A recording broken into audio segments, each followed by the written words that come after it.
ये है भारत का सबसे बड़ा नदी द्वीप माजुली। कभी इस द्वीप पर बड़ी रौनक और चहल पहल रहती थी। भारत ही नहीं, अनेक देशों से लोग माजुली द्वीप पर छुट्टियां बिताने और यहाँ की सत्र परंपरा को समझने आया करते थे। यहाँ के सत्र समूचे उत्तर पूर्व की आध्यात्मिक पहचान रहे हैं।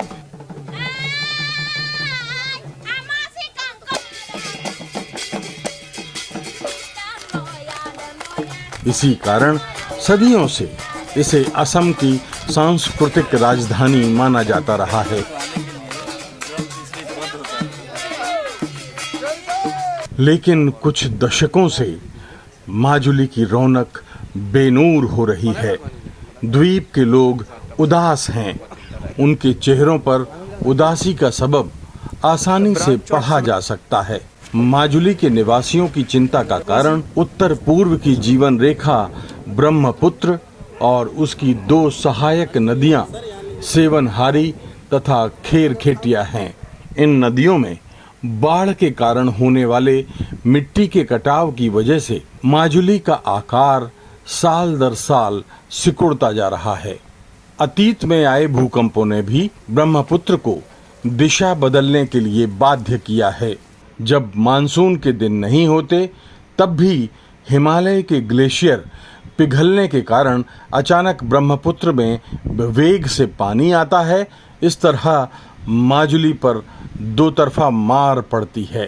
करीब 75 साल पहले ये द्वीप 1250 वर्ग किलोमीटर में फैला हुआ था, लेकिन आज ये करीब 600 वर्ग किलोमीटर ही बचा है। अनुमान है कि साल में लगभग 15 वर्ग किलोमीटर का इलाका नदियों के पेट में समा जाता है। भारत सरकार ने इस अद्भुत द्वीप को बचाने के लिए अनेक कदम उठाए हैं। इसके अलावा अमेरिका, इजराइल, नॉर्वे और दक्षिण अफ्रीका समेत कई देशों ने इसी माजुली को बचाने के लिए अपने जानकारों की सेवाएं मुहैया कराई हैं।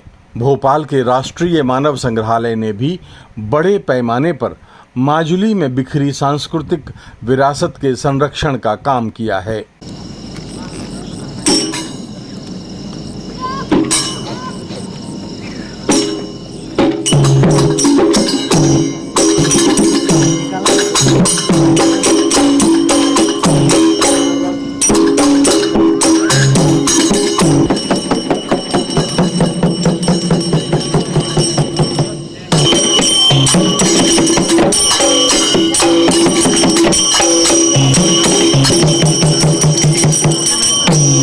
यहाँ पर जो सत्र स्थापित हुए हैं ये 15वीं सदी में गुरु शंकर देव के द्वारा कई सत्र से स्थापित हुए थे, जिसके माध्यम से लगभग 600 सत्र पूरे आसाम में फैल गए। ये सत्र एक सांस्कृतिक एवं विभिन्न प्रकार के शैक्षणिक उत्थान के लिए कार्यरत रहे एवं साथ साथ यहाँ पर मिशिंग, देवरी और अन्य ट्राइबल ग्रुप्स भी बहुत हैं। तो ये कुछ अरुणाचल प्रदेश से आए हैं, कुछ और जगह से आए हैं। तो क्या स्थिति, इनको कुछ खतरा है या इनको कुछ अस्तित्व? हाँ, इनके अस्तित्व खतरा है क्योंकि कुछ सत्र तो बिल्कुल डूब गए हैं और उनको उसको शिफ्ट करना पड़ा।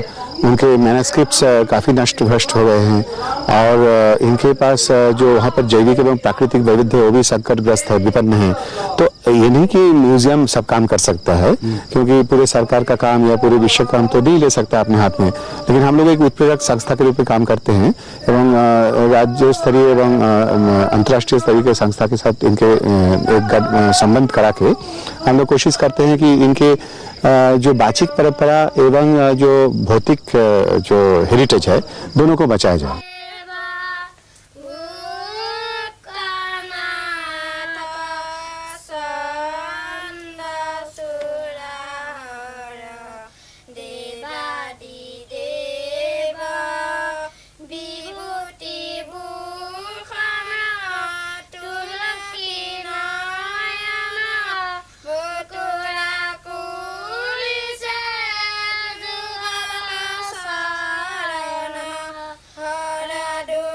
माजुली की सत्र परंपरा वैष्णव संप्रदाय के लोगों की आस्था का केंद्र है। आप इन्हें मठ या ज्ञान मंदिर के रूप में भी जान सकते हैं। इन सत्रों में लगभग 500 साल से धार्मिक और आध्यात्मिक चर्चाओं का अपना इतिहास रहा है। दूर दूर से लोग गोष्ठियों में हिस्सा लेने आया करते थे। यहाँ के ज्ञान और नैतिक शिक्षा पद्धति की धूम थी।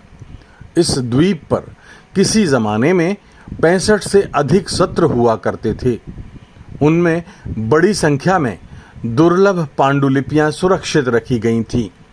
जैसे जैसे मिट्टी का कटाव बढ़ता गया, सत्र भी कम होते गए और दुर्लभ पांडुलिपियां नष्ट होती रहीं। इन दिनों 20-22 सत्र ही माजुली में देखे जा सकते हैं। हालांकि उनमें केवल 6-7 ही सक्रिय हैं। राष्ट्रीय मानव संग्रहालय ने इन सत्रों में रखी गई पांडुलिपियों को सहेजने का काम किया और देश विदेश के चुनिंदा विशेषज्ञों को एक मंच पर लाकर माजुली की सांस्कृतिक तथा सामाजिक विरासत का दस्तावेजीकरण कराया। माजुली से सांस्कृतिक दलों को बुलाकर उनके माध्यम से विलुप्त हो रही विधाओं को भी संरक्षित किया गया। कि Majuli it is the biggest fresh water river island in the world and it is the island where more than 150,000 people are living there with their cultural heritage. There are so many tribes, indigenous tribes with rich culture.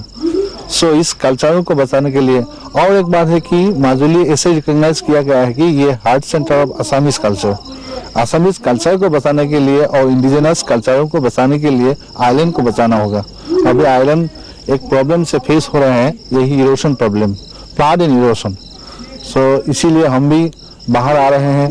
राष्ट्रीय ये मानव संग्रहालय से जुड़े हुए उस लोगों को हम बताए हैं कि हम लोग का यहाँ जो कल्चर्स है, हेरिटेज है, जो रिसोर्सेस है, इसको आप लोग सारा इंडिया को, सारा वर्ल्ड को दिखाना है, क्योंकि इसको बचाने के लिए आइलैंड को बचाना होगा।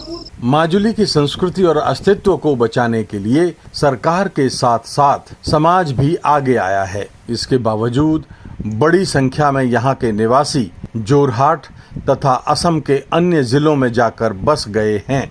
इन दिनों लगभग 1.5 लाख लोग ही माजुली में रहते हैं, जबकि 100 साल पहले यहाँ 3-4 लाख लोग रहते थे। यहाँ करीब आधी आबादी जनजातियों की है। इनमें मिसिंग, सोनोवाल, कछारी और देवरी जैसी आदिवासी जातियां हैं। माजुली के निवासियों ने अपनी परंपरागत जीवन शैली अभी भी बचा कर रखी है। वे 100 से अधिक किस्म का चावल पैदा करते हैं, अपने काम के लिए कपड़े बुन लेते हैं और उपयोग की सभी जरूरी चीजें पैदा करते हैं। माजुली में तैयार कपड़े अनेक प्रदेशों में भेजे जाते हैं। फिर भी रोजमर्रा की अनेक वस्तुओं अथवा अन्य कार्यों के लिए माजुली वासी ब्रह्मपुत्र में चलने वाले फेरी जहाजों से प्रतिदिन यात्रा करते हैं। ये फेरी वाले छोटे जहाज माजुली की जीवन रेखा हैं।